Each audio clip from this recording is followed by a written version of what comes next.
Hello दोस्तों, welcome करता हूं आप सभी का एक बार फिर से हमारे चैनल वाच सिंपल में। इस वीडियो को 2 मिनट समय निकालकर जरूर देख लीजिएगा, आपके काम का ही है।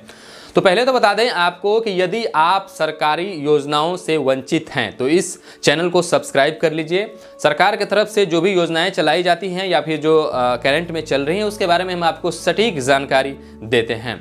देखिए, कई बार ऐसा होता है, चाहे हमारे किसान भाई हों, चाहे हमारे छात्र भाई हों, बहन हों, या फिर हमारे माता हों, ठीक है, तो उनको हम बता दें कि जो भी आप सरकार की तरफ से योजना का लाभ लेते हैं, ठीक है, चाहे डीबीटी के माध्यम से डीजल अनुदान का लाभ लें, या फिर आप सुखाड़ का लाभ लें, या फिर आप जो अभी बाढ़ के कारण, ओलावृष्टि के कारण फसल बर्बाद हो गया उसकी जो क्षतिपूर्ति मिल रही है उसका लाभ लें, या फिर सरकारी स्कूल में आपके बच्चे पढ़ रहे हैं, सरकारी स्कूल में आपके बच्चे जो पढ़ रहे हैं वहाँ पर जो पोशाक राशि मिलता है, या फिर जो छात्रवृत्ति मिलता है, या फिर आपको बता दें कि आप मुख्यमंत्री कन्या उत्थान योजना के तहत अप्लाई किए हैं, या फिर PMMVY यानी प्रधानमंत्री मातृ वंदना के तहत आप अप्लाई किए हैं, तो ऐसा कोई भी लाभ जो सरकार की तरफ से आपके खाते में जाता है, ठीक है, चाहे वो बिहार सरकार का हो योजना, चाहे वो अपना गवर्नमेंट सरकार यानी भारत सरकार का हो, ठीक है, जैसे किसान सम्मान निधि हो गया, तो ये सब योजना का अगर आप ऑनलाइन अप्लाई कर दिए हैं तो कई बार हमारे समाज में, हमारे क्षेत्र में ऐसा होता है। अभी रिसेंटली मैं कल की घटना आपको बता रहा हूँ कि एक बंदे ने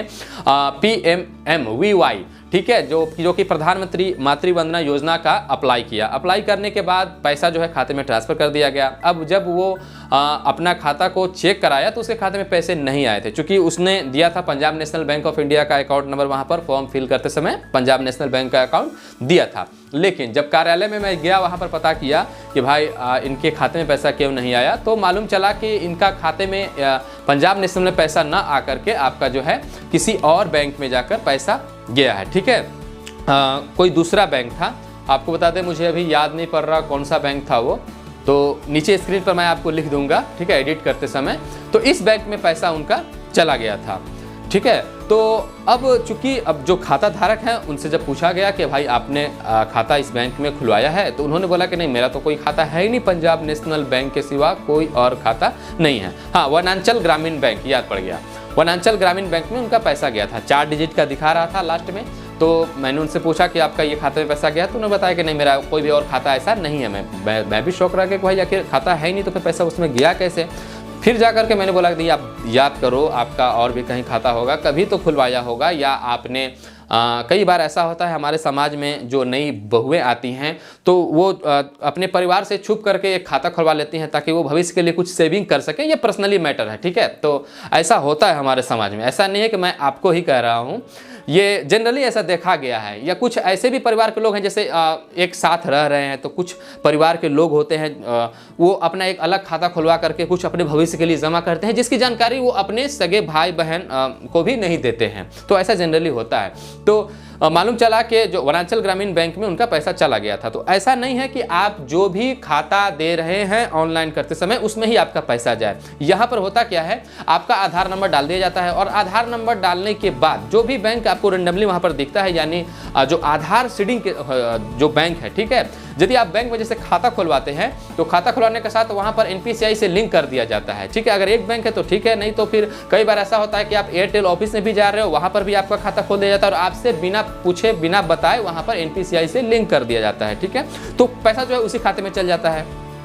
तो अब जो है खाता धारक को पता ही नहीं रहता है कि भाई हमने तो ये खाता दिया था। तो ये भी घटना आपके साथ हो सकता है, तो इस पर जो है सतर्क रहें, क्योंकि बहुत सारे ऐसे घटनाएं हमारे साथ भी घट चुका है। कई महिलाएं आती हैं कि भाई हमारा सुखाड़ का पैसा तो आप बोले चला गया, लेकिन अभी तक पैसा गया नहीं है। 15,000 रुपया आप बता रहे हैं, एक पैसा हमारे खाता में नहीं गया, जबकि 15,000 रुपया उनके दूसरे अकाउंट में गया था। उन्हीं का अकाउंट था, चूंकि उन्होंने खुलवाया था लेकिन उनको याद नहीं था। वो बोल रहे थे कि नहीं, 10 साल पहले खुलवाया था हमने, वो हम सोचे कि बंद हो गया होगा, लेकिन ऐसा कुछ बात नहीं, उसी खाते में पैसा गया था। फिर उन्होंने पैसा निकाला, फिर आकर मुझे भी पैसा दे रहे थे, 500 मुझे 1 रुपया नहीं चाहिए, मुझे 1 रुपया आपसे नहीं चाहिए। बस आप पता रखो कि आपका कौन सा अकाउंट है, नहीं है, और जागरूक हो थोड़ा सा। मैं इसलिए अपने वीडियो को बनाकर आप तक पहुंचाता हूं ताकि आप जागरूक हो सके, आपको जानकारी हो सके कि आपके जो बैंक अकाउंट है वो कितने सारे हैं। बहुत सारे माध्यम, जैसे ऑनलाइन के माध्यम से भी आप चेक कर सकते हो कि आपका जो है NPCI से कौन सा बैंक लिंक है, ठीक है। उसका लिंक हम आपको डिस्क्रिप्शन में दे देंगे, उसकी जानकारी भी आप प्राप्त कर सकते हो। साथ ही साथ यदि आपका कोई भी बैंक, जैसे आप कहीं भी फॉर्म अप्लाई किए किसी भी योजना के लिए